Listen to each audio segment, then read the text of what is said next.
Last এপিসোডে আমরা দেখেছিলাম সবাই আস্থাকে ডেভিল মানছিল, আর এরই সাথে এই কিংডমের যত ডিস্ট্রাকশন হয়েছে সবকিছুর দোষ আস্থার ঘাড়েই চাপিয়ে দিচ্ছিল। কিন্তু তখনই সবগুলো ব্ল্যাক বুলসের মেম্বার ম্যাজিক পার্লামেন্টের দেয়াল ভেঙে আস্থাকে বাঁচানোর জন্য ভেতরে চলে আসে। কিন্তু এরই জন্য এই প্রবলেম আরও অনেক বেশি বেড়ে যায়। তখনই সেখানে উইজার্ড কিংয়ের অর্ডারে ক্যাপ্টেন নজেল আর ক্যাপ্টেন ভার্মিলিয়ান চলে আসে, আর এরই সাথে ব্ল্যাক বুলসদের আস্থার ইনোসেন্ট প্রুফ করার জন্য ডিমন্সদের উপর ইনভেস্টিগেট করার একটা মিশন দিয়ে দেয়। এই এপিসোডটা শুরু করার আগে আমি আপনাদেরকে এটা আগেই বলে দিচ্ছি যে এপিসোড 123 থেকে 125 পর্যন্ত সবগুলোই ফিলার এপিসোড, যেখানে ন্যারো 500 বছর আগে থেকে এই পর্যন্ত যা কিছু হয়েছে সবকিছুই নিজের পয়েন্ট অফ ভিউ থেকে আমাদেরকে ডিটেলসে বলে বোঝায়। তাই যদি আপনারা ব্ল্যাক বুলসের আগের এপিসোডগুলো না দেখে থাকেন তাহলে আপনারা এই এপিসোডের কিছুই বুঝতে পারবেন না। তাই নিশ্চয়ই যারা দেখেননি তাদেরকে এটা আর বলতে হবে না যে আপনাদেরকে কি করতে হবে। তাহলে আর কথা না বাড়িয়ে শুরু করা যাক। এই এপিসোডের শুরুতে আমরা জানতে পারি আজ পর্যন্ত ব্ল্যাক ক্লোয়ারে অনেক কিছুই হয়েছে। তারা ডিমনকে হারিয়েছে, তারা এই ম্যাজিক সিস্টেমের সাথে ফাইট করে নিজেদেরকে প্রুফ করে দেখিয়েছে, আর এরই সাথে তারা আস্থাকে ইনোসেন্ট প্রুফ করার জন্য ডিমন এই কিংডমের মধ্যে যা কিছু করেছে এটা প্রুফ করার একটা মিশন পায় ব্ল্যাক বুলস। কারণ এই কিংডমের মধ্যে যা কিছু হয়েছে এই সব কিছু যদি আস্থা আর ন্যারো না করে থাকে তাহলে এই সব কিছু কে করেছে এই জিনিসটার প্রুফ ব্ল্যাক বুলসদেরকে ম্যাজিক পার্লামেন্টকে দেখাতে হবে। আর এই সব কিছু প্রুফ করার মিশনেই ব্ল্যাক বুলস বের হয়। তখনই আমরা দেখতে পারি ন্যারো ব্ল্যাক বুলসের ছাদে বসে ভাবছিল অনেক কিছুই হয়ে গেছে, আমি এখন ব্ল্যাক বুলসের একটা মেম্বার হয়ে গেছি। 500 বছর আগের একটা দিন ছিল যখন আমার প্রথমবার প্রিন্সের সাথে দেখা হয়েছিল, আর সেই ফার্স্ট উইজার্ড কিং ছিল। তিনি এটা জানতো যে আমার ম্যাজিক অ্যাট্রিবিউট কি, আর আমার ম্যাজিক অ্যাট্রিবিউট ছিল সিলিং অ্যাট্রিবিউট। আর তিনি এই অ্যাট্রিবিউট সম্পর্কে আগে কখনোই শোনেনি। কিন্তু প্রথমবার আমার যখন তার সাথে দেখা হয়েছিল তখন তার ধ্যান পুরোপুরি তার রিসার্চের মধ্যেই ছিল। ম্যাজিক আইটেম ক্রিয়েট করাই তার ড্রিম ছিল, যাতে করে এই সমাজের মধ্যে কেউ একে অপরের সাথে ভেদভাব না করতে পারে। আর যখন তিনি আমার ম্যাজিক নিয়ে ডিসকাস করে তখন তিনি এই জিনিসটা খুঁজে বের করে যে আমি কোনো আইটেমের ভেতরও ম্যাজিক সিল করতে পারি। আর এভাবেই আমরা একত্রে অনেকগুলো ম্যাজিক আইটেম ক্রিয়েট করি।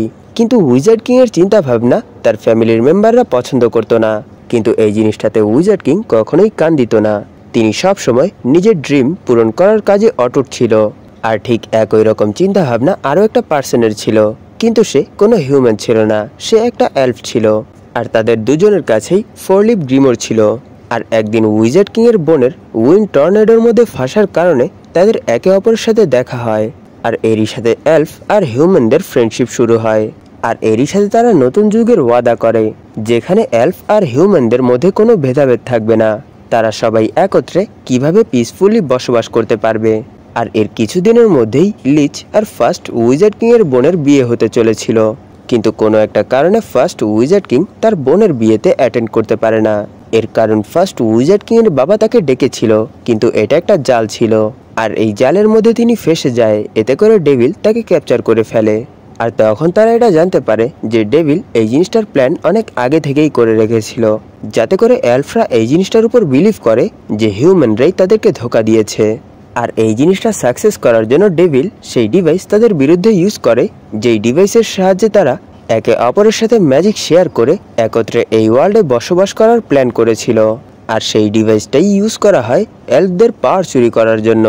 আর এই জিনিসটা হিউম্যানরা তাদের লোভের কারণে আর ডেভিলের কথা এসে করেছিল, কিন্তু সেখানে সময় থাকতে ফার্স্ট উইজার্ড কিং পৌঁছতে পারে না।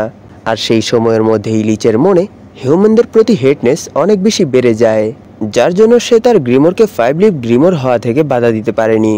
আর এরই জন্য সে সেখানে একটা ফরবিডেন স্পেল ইউজ করে, আর এই জিনিসটা মরতে মরতে দেখে যায় ব্যাটারি। আর যখনই লিচ তার সামনে উইজার্ড কিংকে দেখে তখন সে বুঝতে পারে যে সে ভুল ছিল, কারণ তার বেস্ট ফ্রেন্ড কখনোই তাকে ধোঁকা দিতে পারে না। এই জিনিসটার বিশ্বাস থাকা সত্ত্বেও সে তার উপর সন্দেহ করেছে, যার জন্য আজ এই সব কিছু হয়েছে। তার নিজের উপর থেকে কন্ট্রোল সরে গেছে, তার গ্রিমোর 5 লিফ গ্রিমোরে কনভার্ট হয়ে গেছে, আর খুব দ্রুতই তার বডিতে ডেভিল কবজা করে নেবে। আর ডেভিল যাতে তার প্ল্যানে সাকসেস না হয় এরই জন্য লিচ তার বডির ভেতর অনেকগুলো নেগেটিভ ইমোশন ভরে নিজেকে একটা ডিমনে কনভার্ট করে ফেলে, এই জিনিসটার উপর বিশ্বাস রেখে যে ফার্স্ট উইজার্ড কিং তাকে নিশ্চয়ই হারিয়ে দেবে। এতে করে সেই ডেভিলের ব্যাড ইন্টেনশনও কখনোই সফল হবে না। আর এরই সাথে আমরা জানতে পারি 5 লিভ গ্রিমোর এরই জন্য ক্রিয়েট হয় যখনই একটা 4 লিভ গ্রিমোরের ওনার অনেক বেশি নিরাশার ভেতর চলে যায় তখনই সেখানে একটা চমৎকার হয় আর সেই গ্রিমোরের মধ্যে আরও একটা লিভ অ্যাড হয়ে যায়। এতে করে একটা 4 লিভ গ্রিমোর 5 লিভ গ্রিমোরে কনভার্ট হয়। আর এভাবেই একটা ডেভিল তার গ্রিমোর ক্রিয়েট করে আর সেই বডির উপর কবজা করে হিউম্যান ওয়ার্ল্ডে আসতে পারে। কিন্তু সেখানে ফার্স্ট উইজার্ড কিং আর সেই ডিমনের মধ্যে অনেক ঘামাসান ফাইট হয় আর সেই ফাইটের মধ্যে ফার্স্ট উইজার্ড কিং জিতে যায়। আর এটা হিস্ট্রির মধ্যে অনেক বড় একটা স্টোরি হয়ে যায়। কিন্তু সেই ফাইটের মধ্যে ফার্স্ট উইজার্ড কিং এত সহজেই তার সাথে জিততে পারেনি, তিনিও সেখানে অনেক বেশি ইনজার্ড হয়ে গিয়েছিল। তখনই সেখানে ন্যারো সেই ম্যাজিক স্টোনগুলোর সাহায্যে ফরবিডেন ম্যাজিক ইউজ করে আর ডিমনকে সিল করে দেয়, যার জন্য তার মাথায় ব্ল্যাক হর্ন চলে আসে। আর সেই ডিমন সিল হতে হতেই সেই স্টোনগুলোর সাহায্যে রিইনকার্নেশন স্পেল ইউজ করে এলফদের উপর। আর এরপর যখনই ন্যারো ফার্স্ট উইজার্ড কিংকে দেখে তখনই সে বুঝতে পারে যে ফার্স্ট উইজার্ড কিং খুব দ্রুতই মরতে চলেছে। কিন্তু ন্যারো এভাবেই ফার্স্ট উইজার্ড কিংকে মরতে দিতে পারে না, কারণ ডিমন একদিন না একদিন আবার রিলিজ হয়ে যাবে। এইসব ভেবেই সে সেই ম্যাজিক স্টোনগুলো ইউজ করে ফার্স্ট উইজার্ড কিং এর বডি সিল করে দেয়, যাতে করে সেই ডেভিল যখন রিলিজ হয়ে যাবে তখন যাতে সে সেই ম্যাজিক স্টোনগুলোর সাহায্যে ফার্স্ট উইজার্ড কিংকে আবার জীবিত করতে পারে। আর সেই স্টোনগুলো ইউজ করার কারণেই আমি একটা অ্যান্টিবার্ডে ট্রান্সফর্ম হয়ে যাই। আর এভাবেই এই ওয়ার্ল্ডে আবার 500 বছর কেটে যায়। আর এর পরের সিনে আমরা দেখতে পাই চার্চের বাইরে কেউ দুটো বাচ্চাকে রেখে চলে যায়। আর ফাদার যখন তাদেরকে কালেক্ট করে তখন তিনি দেখতে পায় তাদের কাপড়ে তাদের নাম লেখা আছে আর তাদের একে অপরের পার্সোনালিটি পুরোপুরি ভিন্ন। আর যেহেতু 500 বছর আগে ন্যারো একটা অ্যান্টিবায়োটিক কনভার্ট হয়ে গিয়েছিল, তাই সে এই বাচ্চাদেরকে কোনো না কোনো জায়গায় দেখেছিল। আর একদিন স্নোর মধ্যে তারা একে অপরকে প্রমিস করেছিল যে আমরাই হব নেক্সট উইজার্ড কিং। আর সেই সময় আস্থা ইয়োনোর পেন্ডেন্ট ফিরিয়ে আনার জন্য একটা পার্সনের হাতে অনেক বেশি মার খেয়েছিল। আর এইসব দেখে ইয়োনো তাকে প্রমিস করেছিল যে আমি নেক্সট টাইম আর কখনোই কাঁদবো না, আর আমিও নিশ্চয়ই অনেক স্ট্রং উইজার্ড কিং হব। আর সেই সময় অন্যদিকে আরও একটা পার্সনকে দেখতে পাই, আর সে মরে পুনরায় আবার এই বডিতে রিবার্থ নিয়েছে, আর সেই প্যাট্রি। আর সে মরার আগে লিচকে স্পেল কাস্ট করতে দেখেছিল। আর সে এটা ভাবতে শুরু করে লিচে সেই ফরবিডেন ম্যাজিক স্পেল ইউজ করে তাদেরকে আবার পুনর্জীবিত করেছে। আর এরই সাথে সে যখন বাইরের দিকে তাকায় তখন সে বাকি এলফদের সোলগুলোকেও দেখতে পায়। আর এরই সাথে সে সেখান থেকে দৌড়ে গ্রিমোর টাওয়ারে চলে যায়। আর এরই সাথে সে সেখানে 4 লিভ গ্রিমোর পায়।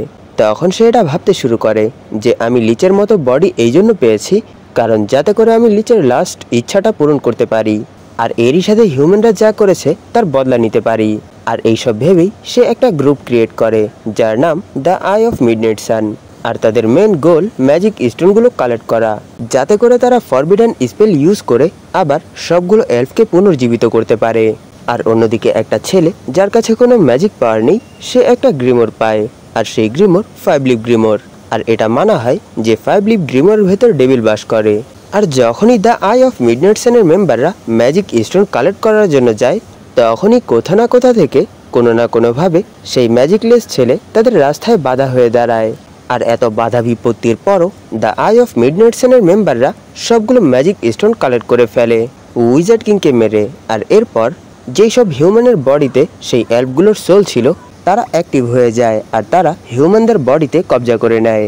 আর তারা সবাই সবগুলো হিউম্যানদেরকে অনেক বেশি হেট করে আর তাদেরকে মেরে ফেলতে চায়। তখনই সেখানের কিছু চুজেন এলফ একটা রিচুয়ালের সাহায্যে শ্যাডো প্যালেসের গেট ওপেন করে ফেলে।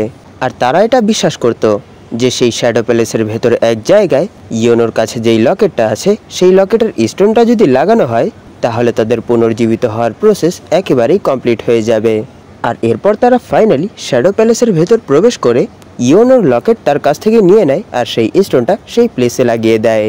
আর এর জন্য সেখানে সেই জিনিসটাই হয় যেই জিনিসটা তারা ভাবতেও পারেনি। সেই স্টোনটা সেই প্লেসে লাগানোর পর সেখানে সেই ডেভিল চলে আসে, যেই ডেভিল সেই ফরবিডেন স্পেল ইউজ করে তাদেরকে পুনর্জীবিত করেছিল, যার জন্য প্যাট্রি ভেবেছিল যে লিচি তাদেরকে পুনর্জীবিত করেছে। তখনই সেই ডেভিল প্যাট্রিকে সব সত্য বলে তার আশা ভরসা ভেঙে ফেলে আর তাকে নিরাশার ভেতর ফেলে দেয়। আর এভাবেই সে প্যাট্রির 4 লিভ গ্রিমোরকেও 5 লিভ গ্রিমোরে কনভার্ট করে ফেলে। আর সে এখানে সাকসেসফুলি তার বডি আর গ্রিমোর দুটোই ক্রিয়েট করে ফেলে। আর এই শ্যাডো প্যালেস অ্যাপেয়ার হওয়ার কারণেই ন্যারো আবার কথা বলতে পারে। আর এরই সাথে সে সেখান থেকে সরাসরি ফিন্ডলকে নিয়ে আস্থাদের ভিলেজের সেই ডিমন স্কেলের কাছে চলে যায়, যেখানে সেই বড় স্টোনের মধ্যে সবগুলো ম্যাজিক স্টোন লাগানো ছিল। তখন তারা সেই ম্যাজিক স্টোনগুলোর সাহায্যে ফার্স্ট উইজার্ড কিংকে আবার জীবিত করে ফেলে। আর এরই সাথে তারা সেখান থেকে সরাসরি শ্যাডো প্যালেসের ভেতর চলে আসে। আর এরই সাথে সেখানে তাদের মধ্যে আর সেই ডেভিলের মধ্যে অনেক ভয়ঙ্কর ফাইট শুরু হয়ে যায়। কিন্তু সব শেষে ক্যাপ্টেন ইয়ামি, ইয়োনো আর আস্থা মিলে ফাইনালি সেই ডেভিলকে হারিয়ে দেয়। আর এই সব কিছু শেষ হওয়ার পর উইজার্ড কিংয়ের বডিও ধীরে ধীরে ডিস্ট্রয় হতে শুরু করে। আর উইজার্ড কিংয়ের বডি সেখান থেকে পুরোপুরি গায়েব হওয়ার আগে তিনি ন্যারোকে এই ম্যাজিক নাইটদেরকে সাহায্য করতে বলে আর নিজের লাইফকেও ভালোভাবে স্পেন্ড করতে বলে। যদিও এখন ন্যারো উইজার্ড কিংয়ের সাথে নেই, কিন্তু এখন তার সাথে এরকম একটা ম্যাজিক নাইট স্কোয়াড আছে যারা কারোর সাথে কোনো ভেদাভেদ করে না, সবাইকে এক নজরে দেখে। আর সেই স্কোয়াডটা হলো ব্ল্যাক বুলস।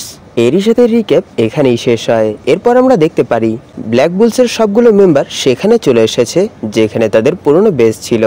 আর তারা এখানে তাদের পুরনো বেসকে রিক্রিয়েট করার জন্য প্ল্যান করছিল। আর এরই সাথে তারা এটা প্ল্যান করছিল যে এখন যাতে তাদের বেস আগের থেকে অনেক বেশি সুন্দর আর অনেক বেশি স্ট্রং হয়। আর তারা তাদের সবার প্ল্যান এক একটা কাগজে নোট করে হেনরিকে হ্যান্ড ওভার করে দেয়। আর যখন সেখানে হেনরি তার কাজ করছিল তখনই ক্যাপ্টেন ইয়ামি ব্ল্যাক বুলসের বাকি মেম্বারদেরকে তার লিটল বিস্টগুলোকে খোঁজার জন্য পাঠিয়ে দেয়। আর নিশ্চয়ই আপনারা এটা জানেন যে ক্যাপ্টেন ইয়ামির পেটগুলো কত বেশি কিউট। তখন তারা সবাই কিছু কিছু গ্রুপ বানিয়ে সেই পেটগুলোকে খোঁজার জন্য ফরেস্টের মধ্যে চলে যায়।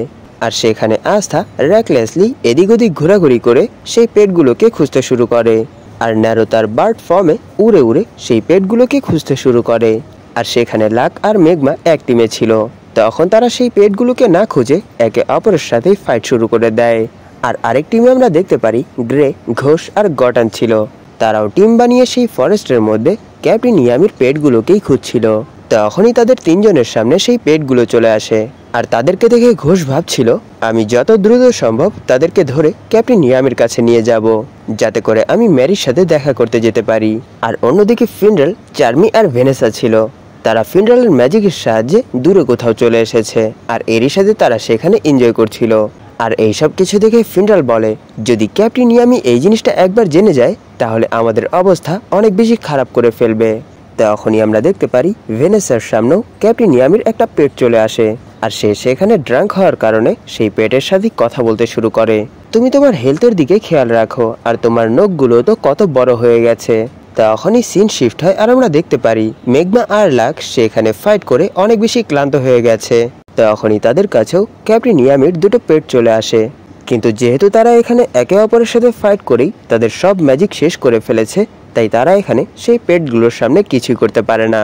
তখনই আমরা দেখতে পারি আস্থা সেই পেটগুলোকে খুঁজতে খুঁজতে সেখানে চলে এসেছে। তখন সে দেখতে পায় সেই পেটগুলো লাক আর মেঘমাকে চেটে একেবারে ভিজিয়ে রেখেছে। তখনই আবার সিন শিফট হয় আর আমরা ক্যাপ্টেন ইয়ামিকে দেখতে পাই। তিনি প্রতিবারের মতো এবারও ওয়াশরুমেই ছিল। তখনই ওনার গেটে কেউ নক করে।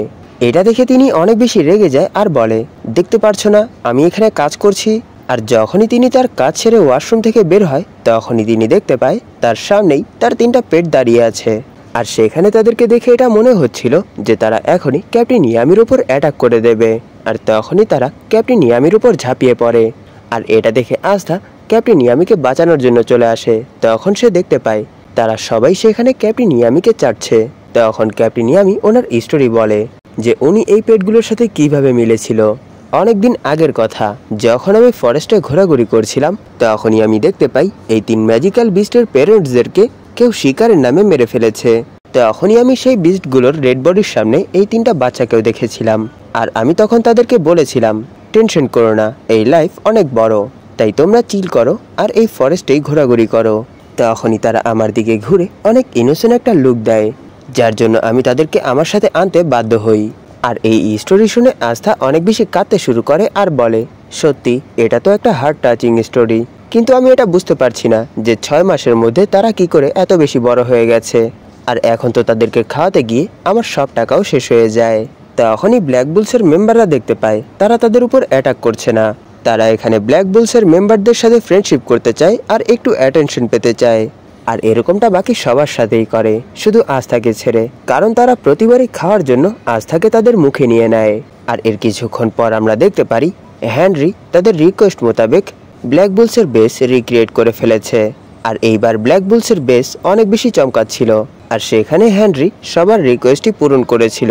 তখনই আমরা এক এক করে সেখানে সবার রিকোয়েস্ট মোতাবেক ঘর দেখতে পাই। আর এরই সাথে আমরা ক্যাপ্টেন ইয়ামির পেটগুলোর রিকোয়েস্টও দেখতে পাই, যেখানে তারা রিকোয়েস্ট করেছিল ক্যাপ্টেন ইয়ামির ওয়াশরুম যাতে তাদের ঘরের ভেতরই হয়। আর হেনরি তাদের জন্য এরকমই একটা ঘর ক্রিয়েট করে দিয়েছিল। এই সব কিছু দেখে ক্যাপ্টেন ইয়ামি অনেক বেশি রেগে যায়, আর এরই সাথে তিনি হেনরিকে বলে এই বেস আগে যেরকম ছিল সেরকমভাবেই আবার রিক্রিয়েট করতে। এরপর আমরা দেখতে পারি হেনরি আবার তাদের বেস আগের মতোই করে দেয়। তখনই সেখানে আস্থার তার পুরনো স্মৃতিগুলোর কথা মনে পড়ে, আর এরই সাথে সে সেখানে বলে আমি অনেক বেশি লাকি, কারণ আমি ব্ল্যাক বুলসে জয়েন হতে পেরেছি, আর এরই জন্য আমি তোমাদের সবাইকেও জানতে পেরেছি। আর সেখানে আস্থার এইসব কথা শুনে তারা সবাই ভাবছিল না, এটা উল্টো, আমরা অনেক বেশি লাকি যে তুমি ব্ল্যাক বুলসে জয়েন হয়েছ, কারণ আমরা কোনো না কোনোভাবে তোমার জন্যই নিজেদের লিমিট সারপাস করতে পেরেছি। তখনই সেখানে ক্যাপ্টেন ইয়ামি বলে এখন আমাদেরকে আমাদের মিশনের উপর ফোকাস করতে হবে, আর এই মিশনে আমাদেরকে ডেভিলের উপর ইনভেস্টিগেট করতে হবে। আর ক্যাপ্টেন ইয়ামির এই কথার সাথেই এপিসোড 123, 124 আর 125 একত্রেই শেষ হয়ে যায়। এগুলো ফিলার এপিসোড ছিল, তাই একত্রেই এক্সপ্লেন করে দিয়েছি। যদি ভালো লেগে থাকে তাহলে নিশ্চয়ই জানাবেন। ধন্যবাদ আপনাদের এই পর্যন্ত দেখার জন্য। তাহলে দেখা হবে এর পরের এপিসোডে।